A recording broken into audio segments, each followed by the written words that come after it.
अब प्रश्न होता है कि इतना सरल चीज जब है मुक्त होने के लिए, तो इसको आदमी क्यों नहीं ले? यदि इतना ही सरल है, जो भगवान का चरण में एक दफे दिल से कह दिया, भगवान आज से हम आपको नौकर देंगे, आप हमको जो खुशी हमसे करा दी, तो फिर इसमें क्या मुश्किल? भगवान का दास होने से उसको क्या सम्मान का कुछ कमी होती है? नहीं। देखिए, हम लोग भगवान का दासत्व कर रहे हैं, सब दुनिया में घूम रहे हैं, यही सिखा रहे हैं, ये देखो जी आप भगवान का दास, और कोई इसमें मैजिक नहीं है। ऐसी बात नहीं है जो को हम मैजिक दिखाता है, कोई सोना बना देता है, कोई और कुछ कर देता, नहीं, ये सब हम लोग का पास कुछ है। हम लोग खाली इतना ही कहते हैं, देखो भगवान कृष्णस्तु भगवान साहब, भगवान बताए हैं जो सर्वधर्मान परित्यज्यमान एकं शरणं व्रज, और मैं भी आपको यही अनुरोध कर रहा हूं कि आप भगवान का भक्त हो जाइए, भगवान की सेवा में लो, बस इतना ही हम लोग कहते। ये जो भगवान का हम लोग दासत्व कर रहे हैं, क्या हम लोग का सम्मान कुछ कम है क्या? कहीं भी जाते हैं तब आप लोग सम्मान करते हैं, तो भगवान का दास होने से दुनिया का सम्मान कुछ कम नहीं होता, दुनिया का सम्मान बढ़ जाता। और इधर जैसा हम लोग समझते किसी का दास हो जाए तो वो तो मालिक हो गया, और हम तो दास हो गया तो हमारा सम्मान तो कम हो जाए। नहीं, भगवान को दास हो जाइए, आपको सम्मान खूब बढ़िया और बड़ी। दैवी जी सा गुण हुई मम माया दुर्ग, बाती वो नहीं होगा। माया इतना तगड़ी है, वो होने को नहीं, होने को नहीं। इसलिए कहते हैं जो भगवान का दास कौन नहीं होता, भगवान खुद ही बता, नमांग दुष्कृत न मूढ़ा प्रबद्धन नराधमा। देखिए, बड़ा उत्तम पदवी, कौन भगवान का दास होने को नहीं चाहता, उसको सब पर्याय बताया। बोलता है एक तो दुष्कृति न मान दुष्कृति न, दुष्कृति का अर्थ होता है सर समय केवल पाप काम कर, उसका नाम है दुष्कृति। कृति, कृति का अर्थ होता है बड़ा मगजवार, बड़ा बुद्धिमान, बाकी सब बुद्धि किस तरह से पाप करना है उसी में लगा। तो ये जो व्यक्ति है, न मान दुष्कृत न प्रबद्धन्ते, भगवान तो बोल दे हमारा चरण में प्रपत्ति करो, उसी भगत मुक्त हो जा, माया तुमको छोड़ दे, बाकी ये नहीं करे। क्यों? उसका कारण है जो सब समय पाप का होता, दुष्कृत न। और कौन नहीं करता? मूढ़ा। इसका बड़े बड़े आचार्य लोग ये श्लोक का व्याख्यान बहुत लंबा चौड़ा किया है, उतना व्याख्यान आप लोग का सुनने का समय भी है नहीं, और हमारा भी समय नहीं है, बाकी जहाँ तक है सरलता से आप लोग समझ लीजिए।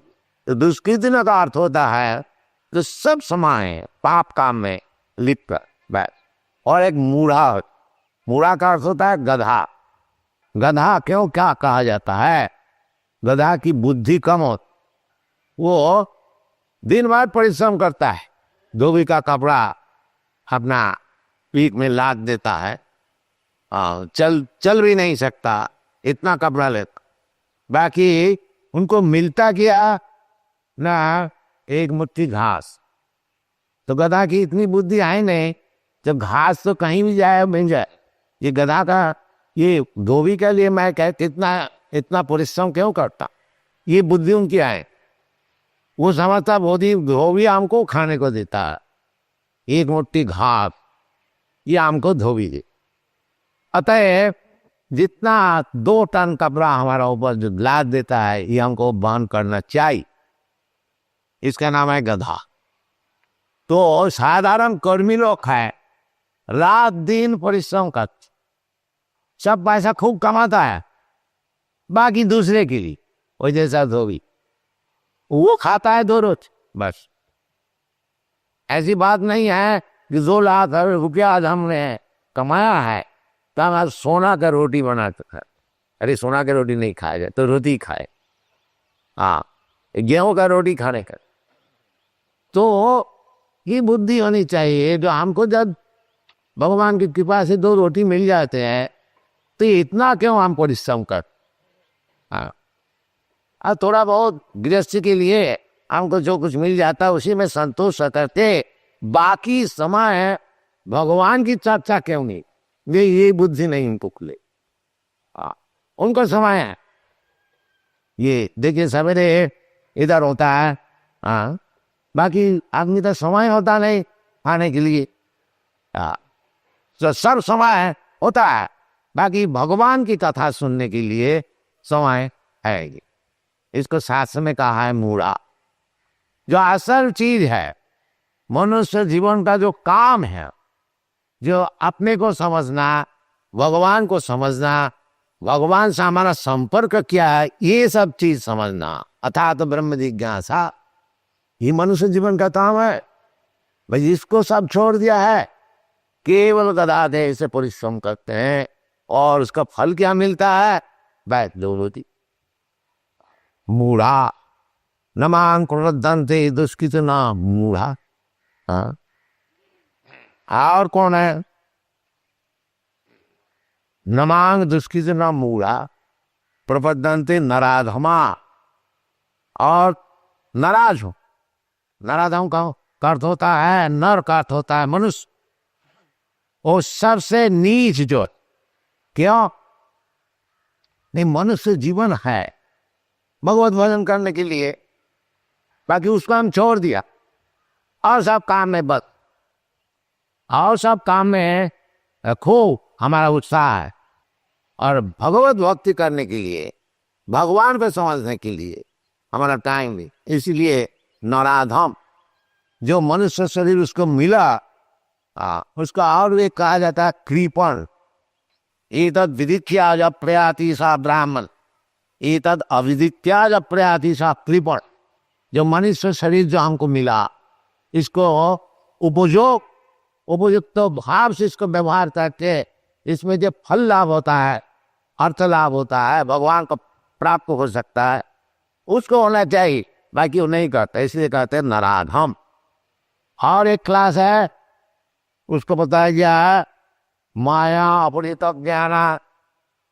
कोई कह सकते हैं, देखिए आप सब ये कहते हैं, हम तो बड़े बड़े सब विद्वान को देखते हैं कि वो भगवान को नहीं मानता, अपने कोई भगवान मानता है, तो ये क्या बात है, वो तो बड़े विद्वान है।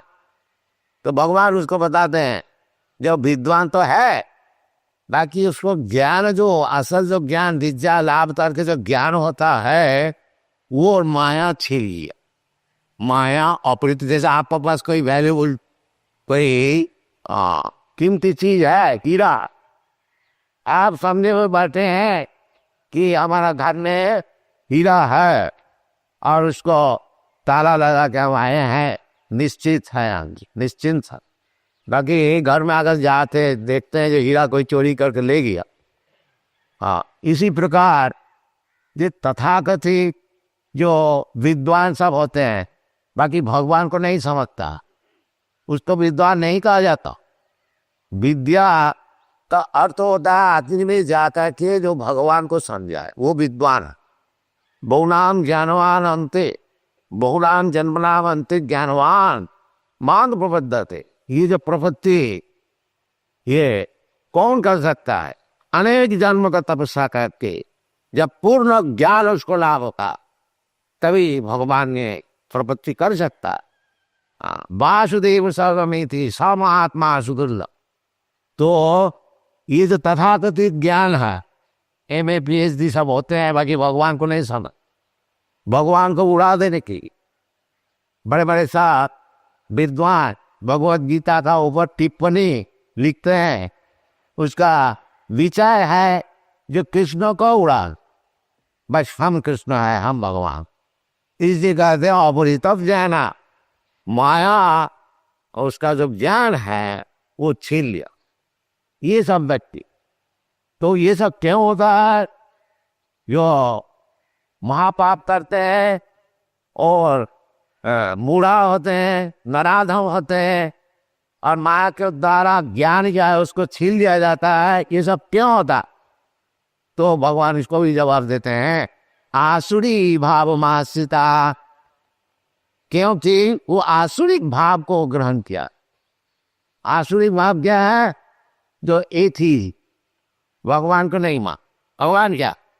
सब हम लोग भगवान, ये रास्ता रास्ता से भगवान घूम रहा, कहाँ मंदिर में जाते हो भगवान को ढूंढने, ये सब बोलते हैं, बड़े बड़े स्वामी सब बोलते हैं। आसुरी, ये इसका नाम है आसुरी भाव।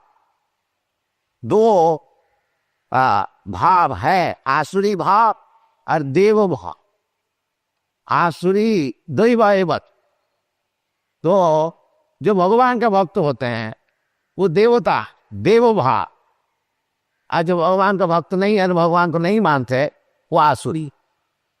तो दो प्रकार का आदमी होता है दुनिया में, दैव आसुर ही वच, विष्णु भक्त भवे दैव, आसुरी तद विपर्जय। जो भगवान के भक्त नहीं होते हैं उसको असुर कहा जाए। तो ये असुर भार होने से वो पाप काम नहीं करते हैं, दिन भर वृथा परिश्रम करते हैं, मनुष्य जीवन का क्या काम है वो नहीं जानते हैं, और तथाकथित ज्ञान उनको मिला है ABCD, वो सब उसका फल जो है वो माया छीन लेगी। बस उसको यूनिवर्सिटी में MA पास करने से कुछ फल नहीं, क्योंकि असल जो उनको बुद्धि वो माया छीन ले, आसुरी भाव मान। तो फिर क्या उपाय?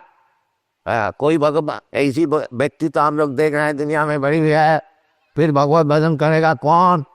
नहीं, उसको भी जवाब भगवान देता है। क्या बोलते हैं? चतुर्विधा भजन्ते मम जना सुकृत नावती, आर्त जिज्ञासु अर्थार्थी ज्ञानी च भरतर स्वभाव। कहते हैं 4 प्रकार के जो व्यक्ति है जो पाप नहीं करते, पुण्य कर, सुकृत, जो वो दुष्कृत ही हुआ, और सुकृत अच्छा काम कर। इसलिए शास्त्र में सबको उपदेश देता है, जो अच्छा काम करो, पुण्य काम करो, यज्ञ करो, दान करो, तपस्या करो, गंगा स्नान करो, तीर्थ यात्रा जाओ, झूठ ना बोलो, अन्न सन इधर उधर खाओ नहीं, सात्विक भोजन करो, ये सब साथ। इसका मानना है सुकृत, जो बुरा काम नहीं कर। जैसे जैसा शास्त्र में बताते हैं उसी प्रकार से चलते फिरते हैं, उसका नाम है सुकृत। इसलिए धर्म शास्त्र मानना चाहिए, आगे जाकर के भगवान का विषय हमारा समझ में आएगा। और यदि हम लोग शास्त्र का विधि जो है उसको नहीं मानते हैं, मन माफी करेंगे, जो खुशी खाएंगे, जो खुशी करेंगे, तो फिर आगे जाके भगवान का संपर्क नहीं बनेगा। और भगवान का संपर्क नहीं बनने से वो ही 84 लाख जोनी में भ्रमण करने पड़ेगा। कभी जल का जानवर, कभी चूती, कभी हाथी, कभी देवता, कभी मनुष्य, कभी राक्षस, ये सब, कभी ब्रह्मा और कभी मल का कीट, ये सब जन्म मृत्यु जरा व्याधि, इसमें फंस जाने का। इसलिए शास्त्र बताया पुण्य कार्य करो, अच्छा काम करो। अच्छा काम करने से चित्त शुद्धि, और चित्त शुद्धि होने से फिर भगवान को भी समझ में आएगा, जीवन सफल। सुकृत। तो कलियुग में मनुष्य इतना पतित है कि ये शास्त्र का विधि अनुसार जो अच्छी काम है वो नहीं कर सकते। मंद्या समंद मत, उनकी बुद्धि सब मंद हो गया, और मत भी मंद हो, मंद्या समंद मत, मंद भाग्य, और भाग्य भी खराब। कोई अगर चाहता भी है कि हम भगवान का भजन करेंगे तो कहीं फंस जाता है, कोई राक्षस बोल देता है जो हम भगवान हैं, उसमें फंस जाता, मंद भाग्य। ये कलियुग का यही सब असुविधा है। इसलिए कलियुग में शास्त्र विधान दिया है, जो इधर का मनुष्य अत्यंत पतित है, ये सब साधन भजन कुछ नहीं कर सके, इसको एक ही चीज दिया जाए। क्या थी? हरे नाम इव केवलम कलो ना शिव गतिरन्यथा। कलियुग में वो जो जगदान तपक्रिया ये सब हो नहीं सकेगा, वो सब आदमी सब बिगड़ी। इसलिए 3 दफे का कलो नास्तेव गतिरन्यथा। और वो सब गतिविधि सब है शास्त्र में, यज्ञ करो, दान करो, तपस्या करो, ये सब हो नहीं सकेगा। आदमी इतना पतित हो गए, फिर क्या किया जाए? हरे नाम इव केवलम, केवल सर्वसमाय हरे कृष्ण कृष्ण कृष्ण हरे हरे, हरे राम राम। इसको जब देखिए इसका फल हो रहा। ये जो पाश्चात्य देशीय सब क्या है हमारे साथ है, देखिए हरि नाम करने के लिए और जैसे जैसे हम बताते हैं उसको ठीक पालन करते हैं। देखिए कैसा ये लोग आगे हुआ। ये कलियुग का एकमात्र औषधि भवोषध हरे नाम। थैंक यू भाई। हरे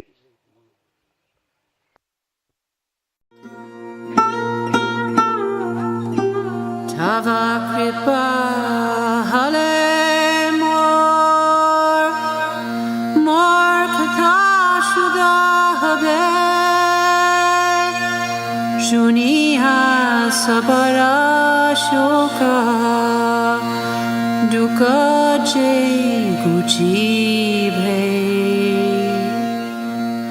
na chao prabhu na chao se mate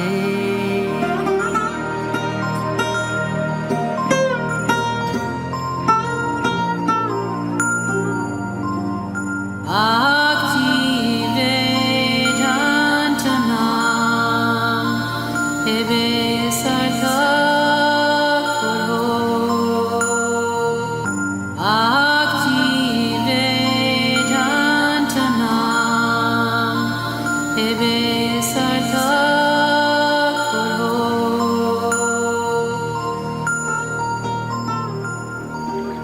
Tava Kripa Hale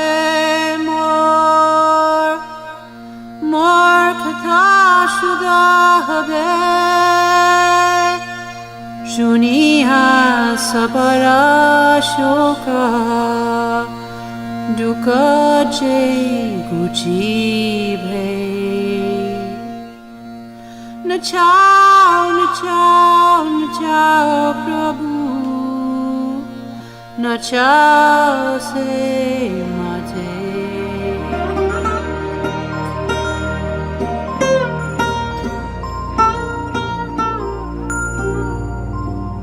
Bhakti Vedanta Nam Ebe Sartha Karo Bhakti Vedanta Nam Ebe Sartha